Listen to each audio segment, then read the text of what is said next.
Hello students, agri with keywords में आपका स्वागत है।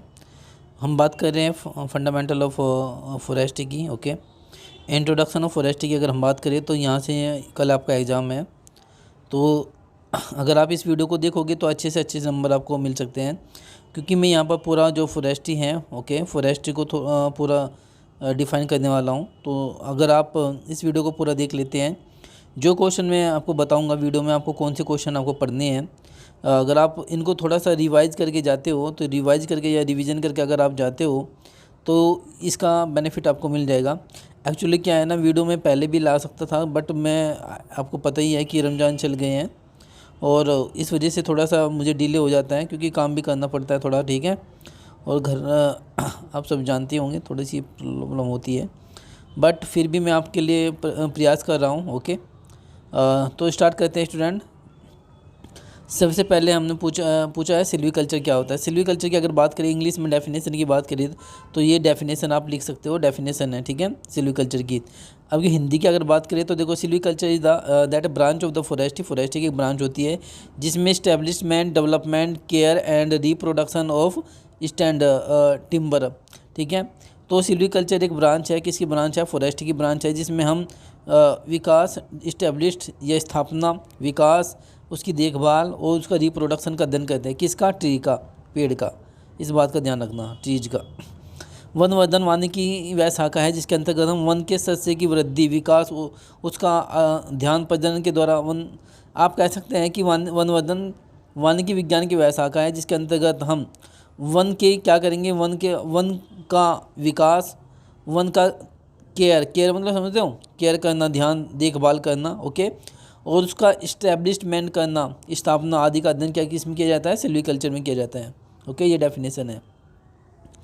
आगे भी हैं, silviculture is the art and science cultivation of the forest crop. Silviculture एक कला है और क्या है? एक विज्ञान है, ठीक है, आप ऐसे भी कह सकते हो। फॉरेस्ट्री की बात करें तो फॉरेस्ट्री का मतलब क्या होता है? Forestry is the defined as the theory practice all that the constitute the creation and the conservation and the scientific management of the forest. Okay, जो आपका वन है उसका एक, अगर हम बात करें उसकी प्रैक्टिस करना, उसके क्रिएशन करना, ठीक है, उसके कंजर्वेशन करना, साइंटिफिक मैनेजमेंट करना, वो किस में स्टडी किया जाता है? फॉरेस्ट्री में किया जाता है। तो किसी वानिकी की अगर बात करें तो एग्रीकल्चर फॉरेस्ट अलग चीज़ होती है। एग्रीकल्चर फॉरेस्ट की बात करें तो एग्रीकल्चर इसमें क्या आता है? फ्री, इसमें जो आपका ट्री आता है प्लस एग्रीकल्चर कंबाइन, दोनों को कल्टीवेशन जब हम कहते हैं तो एग्रो फॉरेस्ट्री होता है वो, ठीक है। तो ये भी डेफिनेशन आपसे पूछी जा सकती है। सिल्वीकल्चर क्या क्या ऑब्जेक्टिव है? ये 5 नंबर का आपसे कल आ सकता है ये क्वेश्चन, कि जो ऑब्जेक्टिव ऑफ सिल्वीकल्चर, ठीक है, सिल्वीकल्चर का क्या क्या उद्देश्य हैं, अगर आप लोगों से ये कल 5 नंबर में पूछा जा सकता है, आप देख सकते हैं। नंबर 1 क्या है? Production of species economic value है। ओके, जो स्पाइसीज यानी कि जाति जो वगैरह होते हैं, जातियों का, विभिन्न जातियों का प्रोडक्शन करना है, जिससे क्या होगा? इकोनॉमिक वैल्यू बढ़ेगी। उसके बाद है production of the larger volume the per unit के हिसाब से हम क्या कर सकते हैं? वॉल्यूम, लार्जर वॉल्यूम प्रोडक्शन कर सकते हैं। क्वालिटी टिम्बर प्रोडक्शन कर सकते हैं, अच्छी क्वालिटी का हम जो आपका टिम्बर समझते हो आप, लकड़ी वगैरह प्राप्त कर सकते हैं। रिप्रोडक्शन ऑफ द रोटेशन का हम को अपना सकते हैं। रिडक्शन, अच्छा, रिडक्शन मतलब होता है कम करना, रोटेशन को कम कर सकते हैं। ओके, ये थोड़ा सा कुछ अलग चीज़ है। Rising the forest in the blank areas, जो ब्लैंक एरियाज पड़े हुए हैं, खाली एरियाज हैं, वहाँ पर पेड़ लगा सकते हैं, फॉरेस्ट लगा सकते हैं आप। Introduction in the suitable exotic, विदेशी के लिए सूटेबल आप कर सकते हैं, विदेश में भी आप कर सकते हैं। Creation of the main made the forest in the place in the natural. Okay, देखो ये क्या है यहाँ पर, इसमें आपको स्टूडेंट क्या करना था मैं बताता हूँ। यहाँ पर जो सिल्वीकल्चर के इम्पोर्टेंट ऑब्जेक्टिव क्या है, आप किस उद्देश्य से सिल्वीकल्चर अपना रहे हो, ये क्वेश्चन आप लोगों से पूछा जाएगा कल, ध्यान रखना, ठीक है। 5 नंबर में आ सकता है, मुझे लग रहा है। उसके बाद क्लासिफिकेशन ऑफ फॉरेस्ट आपसे पूछे गए, ठीक है। कॉमर्शियल फोर्स, ये तो नहीं आएगा, मुझे नहीं लगता कि फॉरेस्ट्री स्कोप, हाँ स्कोप भी आ सकते हैं भाई। फॉरेस्ट्री का स्कोप क्या है और उसका क्लासिफिकेशन क्या है, यहाँ से भी 10 नंबर का क्वेश्चन आप लोगों को देखने को मिल सकता है। फॉरेस्ट्री का स्कोप क्या है, बिल्कुल पूछा जा सकता है कि भाई इंटेंसिव फॉरेस्ट्री करना होता है स्टूडेंट, सघन वानिकी लगाना होता है। मल्टीपर्पज़ यूजिंग द फॉरेस्ट, ठीक है, मल्टीपर्पज़ यूजिंग आप कर सकते हो, अलग अलग प्रयोग कर सकते हैं वनों का आप। प्रोटेक्शन फॉरेस्ट आप यूज कर सकते हो, वही सेम मैंने आपको पहले बताया था। कॉमर्शियल फॉरेस्ट कर सकते हैं, यानी कि कुछ व्यवसाय के आधार पर आप कर सकते हैं। सोशल फॉरेस्ट आप कर सकते हैं। ये सारी चीज़ें आपको बताना था। सिल्वीकल्चर की कौन कौन सी ब्रांच हैं, तो ये सब चीज़ें हैं। सिल्वीकल्चर मैन्सुलेशन होता है, सिल्वीकल्चर फॉरेस्ट यूटिलाइजेशन है, सिल्वीकल्चर फॉरेस्ट इकोनॉमिक्स है, सिल्वीकल्चर मैनेजमेंट है। अब फिर वही आ गया फॉरेस्ट्री। फॉरेस्ट्री की डेफिनेशन यहाँ पर लिखी हुई है, फॉरेस्ट की डेफिनेशन भी यहाँ पर लिखी हुई है, दोनों में देख लेना आप लोग, दोनों की डेफिनेशन यहाँ पर है। इसके उद्देश्य क्या है, सिल्वीकल्चर के उद्देश्य हिंदी की बात करें तो ये हिंदी में लिखे हुए हैं स्टूडेंट, आप हिंदी में पढ़ लेना, ये क्वेश्चन इंपॉर्टेंट है।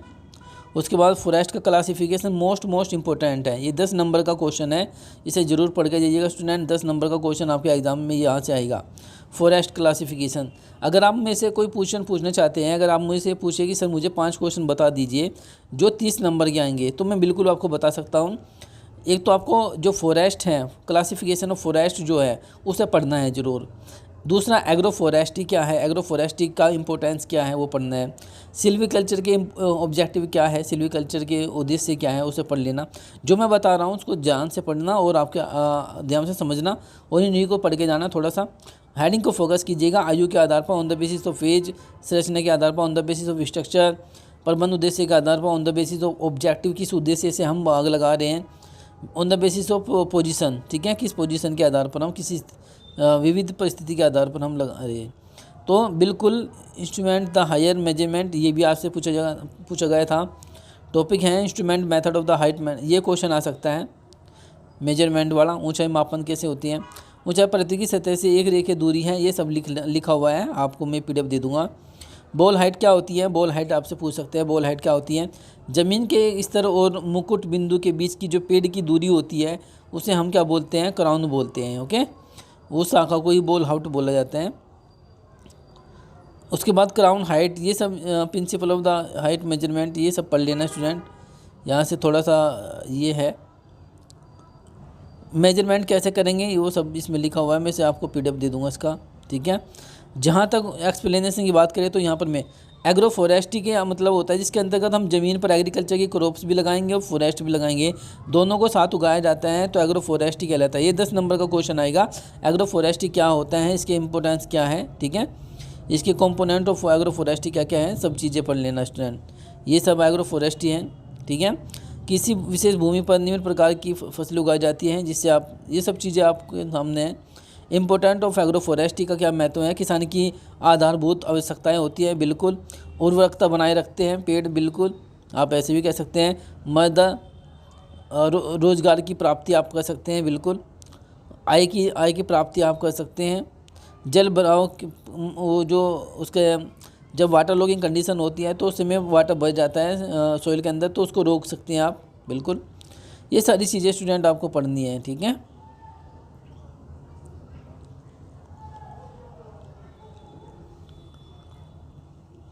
सिल्वीकल्चर सिस्टम से आप लोगों से क्वेश्चन पूछे जा सकते हैं। देखो सिल्वीकल्चर सिस्टम की अगर मैं बात करूं, एग्री सिल्वीकल्चर क्या होता है, देखो एग्री सिल्वीकल्चर का मतलब होता है एग्रीकल्चर की क्रॉप्स होती हैं और ट्री की क्रॉप्स, और अगर हम फिशिंग की बात करेंगे तो फिश को ग्रो करना। अगर हम किसी फसल को ग्रो कर रहे हैं और पेड़ भी लगा रहे हैं और मछली भी पाल रहे हैं तो वो एग्री सिल्वी फिशरीज हो जाता है स्टूडेंट, ठीक है। एग्री सिल्वी फिशरीज, यहाँ पर कुछ टर्म है जो मैं आपको समझाने की कोशिश करूँगा। जैसे कि मान लीजिए अगर आपसे पूछा जाए एग्री होर्टी सिल्वीकल्चर, ये क्या है। एग्री होर्टी सिल्वीकल्चर का मतलब होता है कि एग्रीकल्चर की फसल, कोई भी आप एग्रीकल्चर की फसल ग्रो कर सकते हैं। हॉर्टिकल्चर की फसल आप उसके साथ कोई हॉर्टिकल्चर उद्यान विज्ञान की कोई फसल लगा सकते हैं, प्लस पेड़ को ग्रो करना एग्री होर्टी सिल्वीकल्चर कहलाता है। एग्री सिल्वीकल्चर होता है एग्रीकल्चर की क्रॉप प्लस फॉरेस्ट या ट्री दोनों को ग्रो करना एग्री सिल्वीकल्चर कहलाता है। तो ये सारे के सारे टर्मिनोलॉजी होती है, आप लोग सिस्टमेटिक तरीके से पढ़ लेना इसको ज़रूर। शिफ्टिंग कल्टीवेशन क्या होता है वो मैं पहले बता चुका हूँ। एक स्थान पर दूसरे स्थान पर जाना, ठीक है, तो ये सोइल की फर्टिलिटी जहाँ पर कम हो जाती है उसके बाद दूसरे स्थान पर जाना, फिर वहाँ पर खेती करना, वो सब शिफ्टिंग कल्टीवेशन कहलाता है। झूम खेती, इसे झूम खेती कहते हैं। ये क्वेश्चन आने की संभावना है 2 नंबर में। एपीकल्चर क्या होता है, एपीकल्चर मतलब मधुमक्खियों को पालन। सेरीकल्चर रेशम को पालन, रेशम पालन। शिफ्टिंग कल्टीवेशन वही है, स्थानांतरित खेती, झूम खेती। नॉर्थ स्टेट में शिफ्टिंग झूम खेती की जाती है, बिल्कुल।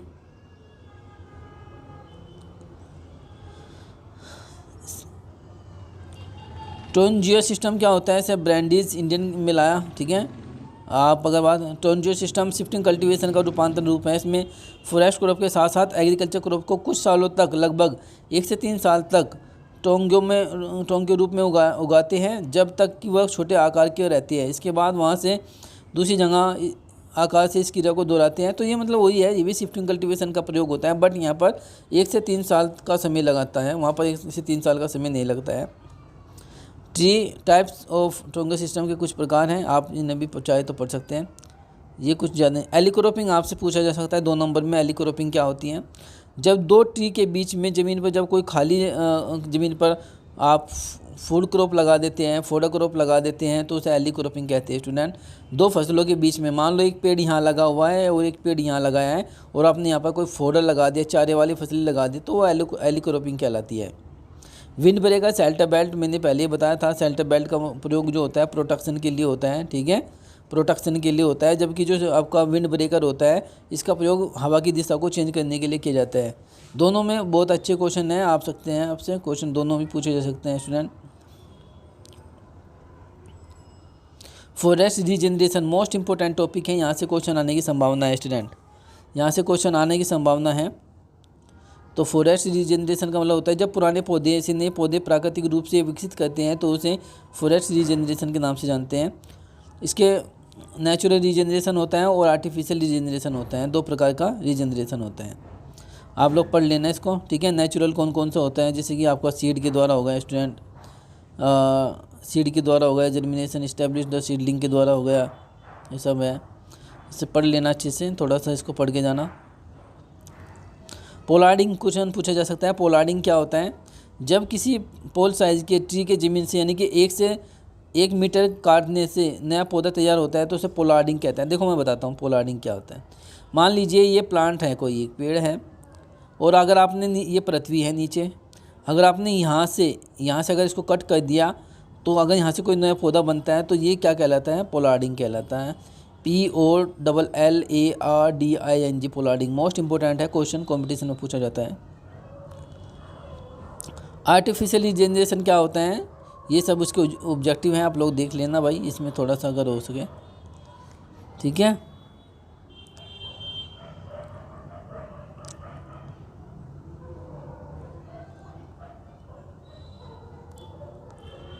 थिनिंग क्या होता है? थिनिंग भी क्वेश्चन पूछा गया था। थिनिंग क्या होता है? तो थिनिंग का मतलब होता है वृक्षों की अवच्छिन्न शाखाओं को उनके मूल वश से काट देने की विधि को, मतलब जो अनवांटेड जो स्टम्स होती है स्टूडेंट, जब हम किसी उसको हम थिनिंग कहते हैं। मान लीजिए कोई प्लांट है, ये पेड़ है, और इस पर बहुत सारी शाखाएं हैं जिनको हम नहीं चाहते हैं, अगर हमने उसको काट दिया, कट कर दिया, तो वो क्या कहलाता है? थिनिंग कहलाता है। ओके। ऑब्जेक्टिव क्या होते हैं थिनिंग के? ऑब्जेक्टिव आप लोग नीचे देखे होंगे सब कुछ। मेथड ऑफ थिनिंग कैसे होते हैं? यांत्रिक के द्वारा, साधारण के द्वारा, क्राउन विलन के द्वारा। ये सब रो थिनिंग, स्पेस थिनिंग, ये सब चीज़ें हैं, आप थोड़ा सा देख लेना इसको।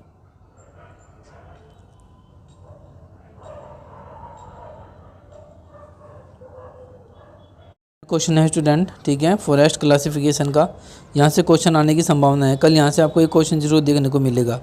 देखो हिंदी में तो स्टूडेंट कहीं से ही पढ़ लेगा, इंग्लिश में भी थोड़ा सा मैं एक्सप्लेन करूँगा। तो फॉरेस्ट क्लासिफिकेशन जो होता है, grouping and the arrangement of the forest based on the defined criteria such as composition, age, climate, elements and structure habitual. Forest classification जो डिफाइन किया जाता है as a grouping and the arrangement and the forest, ठीक है। यानी कि अगर हम बात करें उसको, इसके ग्रुप को, उसके अरेंजमेंट को, ठीक है, उसके आधार पर हम उसके कुछ क्राइटेरिया होते हैं, जैसे कि एज है, क्लाइमेट है, एलिमेंट है, स्ट्रक्चर है, तो इसके आधार पर ही हम उनका क्लासिफिकेशन करते हैं स्टूडेंट, ठीक है। तो जल्दी जल्दी देख लेते हैं फास्ट। ऑब्जेक्टिव ऑफ क्लासिफिकेशन क्या उद्देश्य है, ये खास नहीं है, यहाँ से स्टार्ट होता है आपसे क्वेश्चन। ये क्वेश्चन आप लोगों का 10 नंबर का आ सकता है, 5 नंबर का भी आ सकता है, ध्यान रखना। ये क्वेश्चन इंपॉर्टेंट है स्टूडेंट, इसको पढ़ के जाना जरूर। On the basis of age, on the basis of regeneration method, on the basis of composition, on the basis of ownership, on the basis of objective management, on the basis of growing stock, on the basis of legal. Okay. Forest classification on the basis of age की बात करें तो 2 प्रकार की होती हैं, even और uneven as, ठीक है। इवन एज का मतलब होता है कि यहाँ पर जो रेगुलर फॉरेस्ट होती हैं, यानी कि यहाँ पर जो प्लांट्स लगाए जाते हैं वे लगभग सेम उम्र के होते हैं, ओके, ठीक है। तो ये देख सकते हैं आप, ये आपका इवन एज का ग्रुप है, ओके। ये जो पेड़ लगे हैं सेम एज के हैं। एज के क्यों है? क्योंकि इनकी ग्रोथ आप देख सकते हैं सेम है, ठीक है। इस वजह से अगर इनकी एज ज़्यादा या कम होती तो यहाँ पर प्लांट की संख्या, प्लांट छोटा होता, इनका साइज़ कम होता है। बट ये क्या है कि एक सेम उम्र के हैं, ओके। उसके बाद आप यहाँ देख सकते हैं, यहाँ पर अनइवन एज्ड का है, यहाँ पर प्लांट छोटा है, यहाँ पर बड़ा है, यहाँ पर छोटा है, बड़ा है, छोटा है, बड़ा है। इससे क्या हो रहा है कि स्टूडेंट ये बताता है कि यहाँ पर जो पेड़ है इसकी उम्र ज़्यादा है, इसकी उम्र कम है, इसकी उम्र इससे भी कम है। तो आप ये क्या होता है कि अनइवन एज स्टैंड का मतलब ये होता है कि हम जो पेड़ होते हैं उनकी एज जो होती है, यानी कि किसी की ज़्यादा होती है, किसी की कम होती है। High forest class based on regeneration. ये रीजनरेशन का मतलब क्या होता है कि मान लीजिए आपने क्या किया, देखो आपने किसी प्लांट्स को कट किया और उसके बाद से दोबारा से उसी प्लांट में से कोई प्लांट निकलता है तो वो रीजनरेशन कहलाते हैं। Forest regeneration from the seed, जैसे high forest when regeneration is obtain from the seed. अगर सीड के द्वारा कोई प्लांट जर्मिनेट हो रहा है तो उसे हाई फॉरेस्ट के नाम से जानते हैं, ठीक है। कॉपीज फॉरेस्ट क्या होता है? कॉपीज फॉरेस्ट का मतलब आपने देखा होगा कभी कभी इस तरह से, ये देखा होगा कि पेड़ को काट देते हैं तो यहाँ से ये पेड़ बन जाता है दोबारा, इसे कॉपीज फॉरेस्ट बोलते हैं स्टूडेंट, ठीक है। तो ये आपसे पूछा जा सकता है।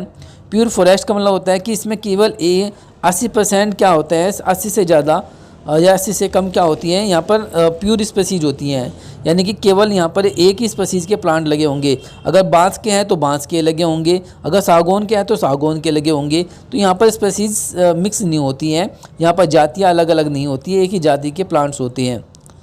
मिक्सड फॉरेस्ट का मतलब होता है कि स्टूडेंट यहाँ पर मिक्स किया होता है, ये अलग है, ये अलग है, ये भी अलग है। तो यहाँ पर जो अलग अलग स्पीसीज के जो प्लांट्स होते हैं उसे हम मिक्सड फॉरेस्ट कहते हैं। On the basis of ownership, ownership का मतलब होता है कि खुद की, मेरी प्रॉपर्टी है खुद के। फॉरेस्ट ओनरशिप का मतलब होता है द स्टेट फैक्ट या exclusive right the control of the property which may be the assist including the objective land, यानी कि ये हमारे ओनरशिप के आधार की बात करें तो ये हमारे आपकी खुद की है या नहीं है, मतलब खुद के होनी चाहिए, आप इसका अधिकार आपको खुद का होता है। जैसे स्टेट फॉरेस्ट होता है किसी स्टेट की, ये पेड़ किसी स्टेट का पेड़, आपने देखा होगा कि जो वन होते हैं, बहुत सारे जो वन होते हैं उस पर दूसरे स्टेट का हक नहीं होता है, केवल एक ही स्टेट का होता है ओनरशिप में। प्राइवेट फॉरेस्ट होते हैं जो केवल निजी फॉरेस्ट होते हैं, इसमें किसी तरह का कि दूसरा कोई इंटरफेयर नहीं कर सकता। कम्युनिटी फॉरेस्ट उसे कहते हैं स्टूडेंट जहाँ पर बहुत सारे लोग आके फॉरेस्ट डेवलप करते हैं। और पंचायत फॉरेस्ट मतलब गांव के अंदर जो पंचायत फॉरेस्ट या वन बनाते हैं। तो ये सब चीज़ें हैं। स्टेट फॉरेस्ट को अगर आप ज़्यादा पढ़ना चाहते हो तो आप यहाँ पर डेफिनेशन देख सकते हो। उसके बाद reserve forest, protected forest, village forest, ये सब इसी के अंतर्गत आते हैं। हेडिंग को जरूर याद करके जाइए स्टूडेंट, हेडिंग अगर आप करके जाओगे तो आपको बहुत अच्छे नंबर मिलेंगे, okay. Classification based on the objective management के आधार पर भी हम इसका क्लासिफिकेशन करते हैं। जैसे प्रोडक्शन, फ्यूल फॉरेस्ट, आपने देखा होगा कि बहुत सारे फ्यूल होते हैं, फ्यूल से बनते हैं। और फार्म फॉरेस्ट होते हैं। एजुकेशनल फॉरेस्ट में होते हैं जो मनोरंजन के लिए होती है स्टूडेंट, जिनसे मनोरंजन हमें प्राप्त होता है इन्हीं मनोरंजन के लिए। तो ये सब प्रोडक्शन फॉरेस्ट के अंदर आते हैं। ये सब देख रहे हैं ना आप, ये प्रोडक्शन फॉरेस्ट है स्टूडेंट, ये सब जो देख रहे हैं ये प्रोडक्शन फॉरेस्ट है। उत्पादन, ये सब प्रोडक्शन फॉरेस्ट है। प्रोटेक्शन का मतलब होता है कि बचाने के लिए हम इससे बचाए, जलाए ना, तो वो हम प्रोटेक्शन करते हैं, ओके। आग वगैरह लग गई तो हम आग, ये क्या कर रहे हैं बेचारे, पानी डाल रहे हैं, तो प्रोटेक्शन कर रहे हैं। फार्म फॉरेस्ट, किसी फार्म पर, ये फार्मर है, इसके पास ये है, ये इसका खुद का फार्म है, यहाँ पर इसका घर भी हो सकता है आसपास, ठीक है, तो ये फार्म फॉरेस्ट है। फ्यूल फॉरेस्ट वो होता है जहाँ पर हम क्या जो पेट्रोल वगैरह या फ्यूल वगैरह जिससे हम निकालते हैं, आप सब जानते होंगे वो फ्यूल, ठीक है। जैसे टिम्बर हो गया, फोडर हो गया, फ्यूल, स्मॉल टिम्बर, ये सब है। रिक्रिएशन फॉरेस्ट मनोरंजन के लिए, घूमने के लिए जाते होगे आप लोग। इंडियन फॉरेस्ट रिसर्च इंस्टीट्यूट का नाम सुना होगा आपने, IFRI Indian forest research institute, ये देहरादून के अंतर्गत है। हो सकता है कि IFRI का पूरा नाम पूछ ले आपसे, इंडियन फॉरेस्ट रिसर्च इंस्टीट्यूट कहाँ पर है, ये देहरादून में है। तो ये मनोरंजन के लिए भी स्टूडेंट फॉरेस्ट हैं, ओके। ये सब चीज़ें हैं। आप नॉर्मल फॉरेस्ट की बात कर सकते हैं। नॉर्मल फॉरेस्ट, अब नॉर्मल फॉरेस्ट कौन से होते हैं, देखो ये नॉर्मल लग रहे हैं, बिल्कुल से अच्छे भी लग रहे हैं, नॉर्मल है ये आप इन नॉर्मल है, ये पता नहीं ये कैसे पेड़ हो गया, ये कहाँ पर खड़ा है, ये कैसे, ये क्या कंडीशन को आप दे सकते हो, आप ऐसे समझ सकते हो। लीगल का मतलब होता है जिससे कानून चलता है, ठीक है। रिजर्व फॉरेस्ट में होता है जो रिजर्व कैटेगरी के अंतर्गत आते हैं इंडियन फॉरेस्ट पॉलिसी के अंदर। प्रोटेक्टेड फॉरेस्ट के अंतर्गत आती है स्टूडेंट, ओके। विलेज फॉरेस्ट है, ये सब चीज़ें। तो ये सब चीज़ें हैं। अगर किसी को कोई डाउट है तो इसमें टॉपिक से क्वेश्चन मुझे कमेंट बॉक्स में कमेंट करें, मैं उसका आंसर वहाँ पर दे दूँगा, ठीक है।